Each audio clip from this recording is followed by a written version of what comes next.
नमस्कार, लक्ष्मीनारायण ज्योतिष केंद्र में आप सभी का स्वागत है। पंडित एपी शुक्ला आज फिर उपस्थित हुआ हूं एक जन्म कुंडली के साथ में। ये जन्म कुंडली कुछ अलग है, कुछ ऐसे योग हैं जो आपको इसको देखने में समझने में आसानी होगी। अगर आप ज्योतिष का शौक रखते हैं या प्रैक्टिस कर रहे हैं या लोगों की देख रहे हैं या सीख रहे हैं तो आपके लिए ये कुंडली एक एग्जाम्पल कुंडली होगी। कुछ इसके प्रश्न हैं, उन प्रश्नों को भी मैं सामने रखूंगा। किन स्थितियों के कारण इसके जीवन में ये घटित हुआ, का क्या कारण थे, किन ग्रहों के कारण, किन नक्षत्रों के कारण। चलिए सबसे पहले प्रश्न देखते हैं, कौन कौन से प्रश्नों का जवाब देंगे। देखिए एक लड़की की कुंडली है।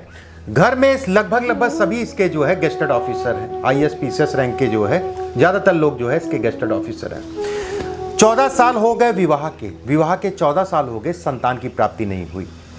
और विवाह के उपरांत जो एक मूलभूत सुविधाएं होती हैं, मूलभूत जरूरतें होती हैं, या पति से जिस हिसाब से अपेक्षाएं होती हैं, या फिर कह लीजिए कि जो एक जरूरत होती है महिला की, पुरुष की, वो संबंध, या फिर कह लीजिए कि जीवन में 14 साल निकल गए, संबंधों का अभाव रहा, कहीं ना कहीं शारीरिक संबंध भी मैं उसमें कहूंगा। एक दो प्रश्न और मैं बताता हूं। इसके बच्चे नहीं हैं, इन्होंने IVF के लिए ट्राई किया, IVF, हालांकि पति ने मना कर दिया।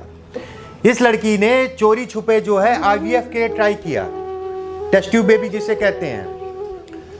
बच्चा कंसीव हुआ, लेकिन बच्चा जो है 2 से 3 महीने बाद इसकी तबीयत खराब हुई, बच्चा दोनों खराब हो गए। फिर से IVF कराया, हालांकि पति के मना करने के बावजूद पति ने साफ बोला इसके जो है, अगर आप IVF कराती हो तो मेरे आपके संबंध नहीं रहेंगे, विवाह में कहीं ना कहीं अलगाव हो जाएगा अगर आप जो है ये IVF की तरफ बढ़ती हो तो।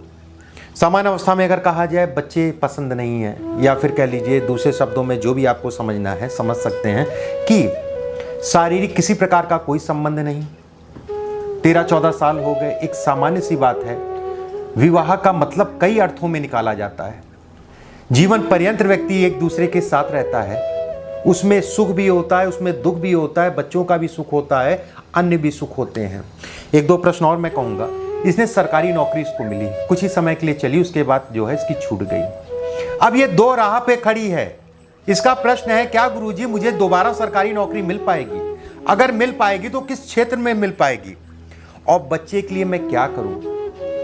और विवाह में कोई दिक्कत तो नहीं है? चलिए शुरू करते हैं इसी जन्म पत्रिका।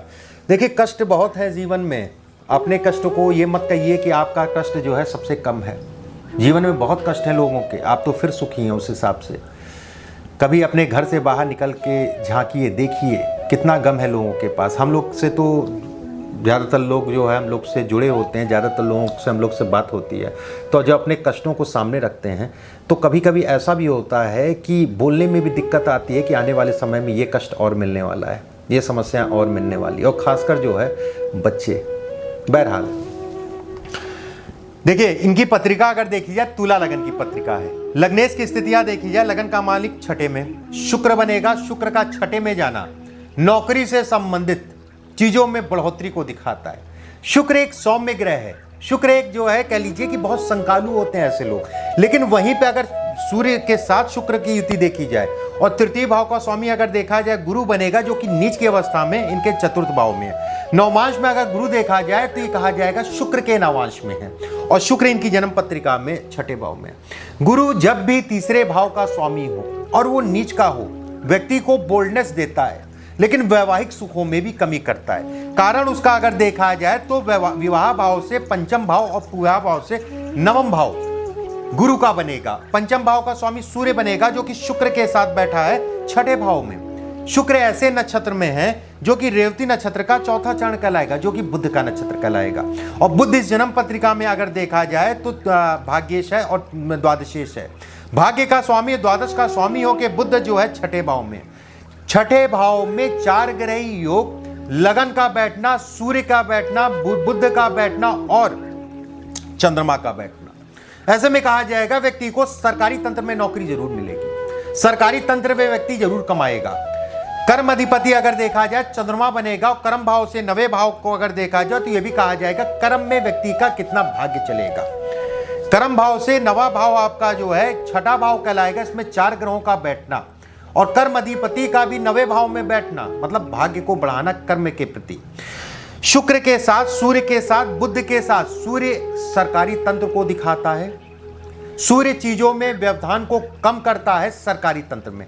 बिल्कुल भी ऐसा नहीं है कि केवल सूर्य के कारण ही व्यक्ति को नौकरी मिल जाती है, राहु भी सरकारी तंत्र से बड़ा लाभ देता है। और जब राहु के कारण योग बनते हैं तो व्यक्ति जो है जल्द तरक्की भी पाता है और जमीन पे भी गिरता है। राहु के कारण व्यक्ति को जब भी नौकरी मिलेगी, राहु से संबंधित दशा चल रही होगी, तो व्यक्ति को बड़ा सचेत रह के चलना चाहिए।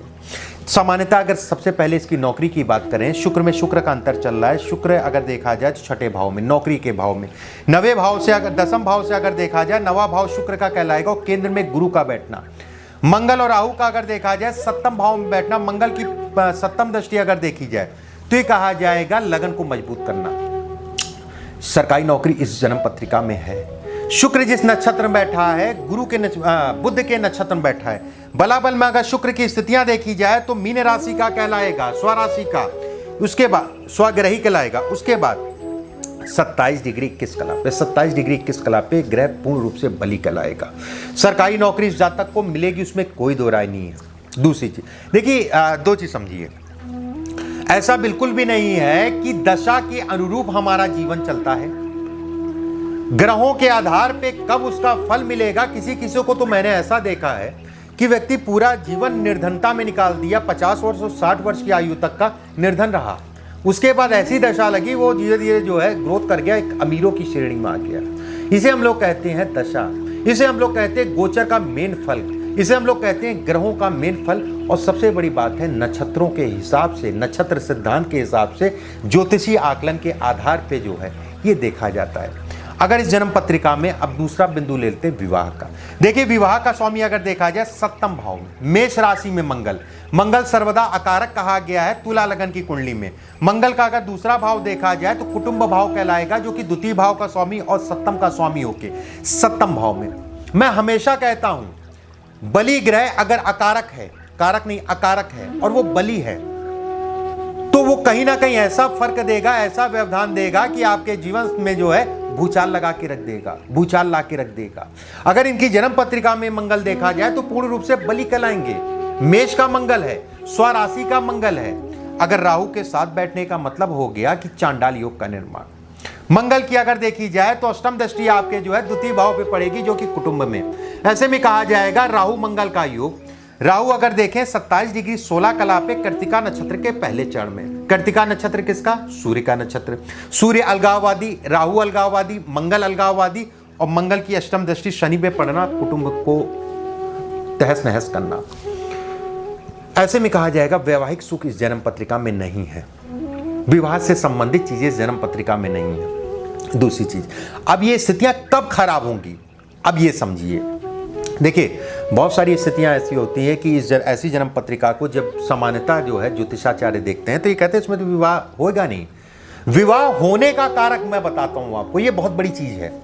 मंगल राहु का बैठना जो है कहीं ना कहीं विवाह होने में दिक्कत देता है। इस जातिका का विवाह समय पे हुआ, जैसा मैंने बताया कि 2014 साल हो गए इसके विवाह को हुए, और इसकी डेट ऑफ बर्थ देखा जाए 21/3/1985, समय आपका 21:35, गाजियाबाद का जन्म है। लगभग इसकी उम्र इस समय पे अगर देखा जाए तो 35 साल की उम्र है, और 35 में से अगर 14 घटा दीजिए तो 21-22 वर्ष की आयु में विवाह हो गया। अब विवाह हुआ क्यों समय से, ये समझिए। देखिए, केंद्र में अगर देखा जाए देवगुरु बृहस्पति है, जो कि सुख भाव में है। सुख भाव में देवगुरु बृहस्पति का होना और स्वर्ण नक्षत्र के दूसरे चरण में होना, ऐसे में कहा जाएगा कि ये सुखों को बढ़ाएंगे, विवाह से संबंधित चीजों में जल्दी करेंगे। लेकिन सुखों में व्यवधान क्या डालेगा? मंगल राहु का योग, अष्टम दृष्टि से शनि को देखना। शनि अपने ही नक्षत्र में बैठा है। एक चीज समझिए, ऐसा बिल्कुल भी नहीं है कि शनि अगर जो है आपकी जन्म पत्रिका में कारक है तो शनि हरदम जो है आपको अच्छे ही परिणाम देगा। यह भी डिपेंड करता है शनि किस ग्रहों के प्रभाव में है। शनि का संबंध अगर मंगल से बने, शनि का संबंध अगर सूर्य से बने, तो मैं ये कहूंगा कि जो है मंगल से और सूर्य से संबंध अलग अलग है। मंगल और शनि का संबंध बनता है, व्यक्ति राजनेता बनता है। मंगल और शनि का संबंध बनता है, व्यक्ति कंस्ट्रक्शन से संबंधित, ठेकेदारी से संबंधित कार्यों में अच्छा करता है, राजनीति में भी करता है अच्छा। मंगल और राहु, शनि और राहु का जब संबंध बनता है तो व्यक्ति राजनेता बनता है, व्यक्ति बड़े स्तर का व्यवसायी बनता है। अलग अलग तरीके से, अलग अलग भावों को अलग अलग तरीके से, नक्षत्रों को और ग्रहों को देखने का सिद्धांत है। अगर इस जन्म पत्रिका में आप तीसरा बिंदु उनका ले लेते हैं संतान का। देखिए, संतान भाव का स्वामी शनि बनेगा। शनि का द्वितीय भाव में कुटुंब में बैठना, बिल्कुल मंगल से दृष्ट होना, ऐसे में कहा जाएगा कि व्यवधान आएगा संतान उत्पत्ति करने में। कारण उसका जो है मंगल के साथ राहु भी बैठा है। राहु की अगर देखी जाए पंचम दृष्टि सिंह राशि पे पड़ेगी, नवम दृष्टि अगर देखा जाए धनु राशि पे पड़ेगी। और गुरु को संतान का कारक कहा गया। इस जन्म पत्रिका में देव गुरु बृहस्पति नीच के हैं। नवमांश में अगर देखा जाए तो ये कहा जाएगा शत्रु राशि के हैं। नवमांश में अगर देखा जाए तो ये कहा जाएगा सप्तम भाव जो कि विवाह का भाव है, उसमें सूर्य चंद्रमा दोनों का होना। ये जन्म पत्रिका अमावस्या का जन्म है। इस जन्म पत्रिका के हिसाब से देखा जाए अमावस्या का जन्म है इस जाति का। क्या ऐसे में कहा जाएगा संतान से संबंधित चीजों में व्यवधान होगा। मंगल पे राहु की दृष्टि पड़ना, और नवमांश में अगर देखा जाए तो राहु और शनि का एक संबंध बनना। सप्तमांश कुंडली में अगर देखा जाए तो ये कहा जाएगा कि राहु और शनि दोनों का एक साथ बैठना। कई ऐसे योग बन रहे हैं जो संतान से संबंधित चीजों में पीड़ा देते हैं। लेकिन एक चीज और मैं कहूंगा, संतान का सुख इस जातिका को मिलेगा, वैवाहिक जीवन का सुख नहीं मिलेगा। संतान होने के बाद व्यक्ति का जो है अलगाव बनेगा या वैवाहिक जीवन में भूचाल आएगा। उसका कारण यह है मंगल और राहु जो है सप्तम भाव में बैठे हैं। मंगल की अगर देखी जाए अष्टम दृष्टि शनि पे पड़ेगी। शनि जो है वृश्चिक राशि में। मंगल जो है अगर देखा जाए विवाह का स्वामी है। शनि अगर देखा जाए द्वितीयेश है। शनि अगर देखा जाए तो वृश्चिक राशि में बैठे हैं। वृश्चिक राशि का अधिपति मंगल बनेगा। अपने भाव से संबंधित चीजों में नकारात्मक परिणाम देगा ये मंगल। कर्म में ये इसको अच्छे परिणाम देगा। ऐसे लोगों को प्रोफेसर बनना चाहिए। प्रोफेसर से संबंधित लाइन ऐसे लोगों की बहुत अच्छी दिखाई दे रही है। टीचिंग से संबंधित, प्रोफेसर से संबंधित ऐसे लोगों को पीएचडी करनी चाहिए। पीएचडी में विशेष सफलता मिलती है। अब बात करते हैं आईवीएफ जो इन्होंने कराए खराब क्यों हुआ। बहुत सामान्य सी बात है। राहु मंगल का योग। मंगल अगर देखा जाए तो खून का कारक है। शुक्र अगर देखा जाए वीर का कारक है। मंगल खून का कारक है। मंगल के खून के कारण जो है वीर बनता है। शनि अगर देखा जाए तो जन्म पत्रिका में पूर्णतः कारक के साथ अकारक कहलाएगा। शनि की दसम दृष्टि लाभ पड़ेगी तो इसको सरकारी तंत्र में लाभ देगा। तृतीय दृष्टि से गुरु को देखेगा, गुरु से इसको लाभ मिलेगा। मतलब व्यक्ति को सरकारी नौकरी जरूर मिलेगी। लेकिन अगर कहें संतान का सुख है, विवाह का सुख ना के बराबर है। ये कुछ प्रश्नों के साथ मैंने आपको जो है इसकी जन्म पत्रिका का विश्लेषण बताया। उम्मीद करता हूं आपको चीजें समझ में आएंगी। थोड़ा सा टिपिकल जरूर मेरी भाषा रहती है, कारण उसका जब तक टिपिकल चीजें नहीं सीखेंगे तब तक अच्छे ज्योतिषी नहीं बन पाएंगे। मेहनत करिए, प्रयास करिए। मैं भी प्रयास कर रहा हूं, आप भी प्रयास करिए। ये तो एक समुंदर है, जितना आप इसमें गोते लगाएंगे उतने ही परिपक्व बनेंगे। फिर भी मेरे वीडियो में काफ़ी चीज़ें ऐसी बता देता हूं जो आपके लिए बड़ी उपयोगकारी होंगी। ऐसी चीज़ें यूट्यूब पे या किताबों में नहीं मिलेंगी, ज़्यादातर नहीं मिलेगा। अभी के लिए बस इतना ही। नमस्कार।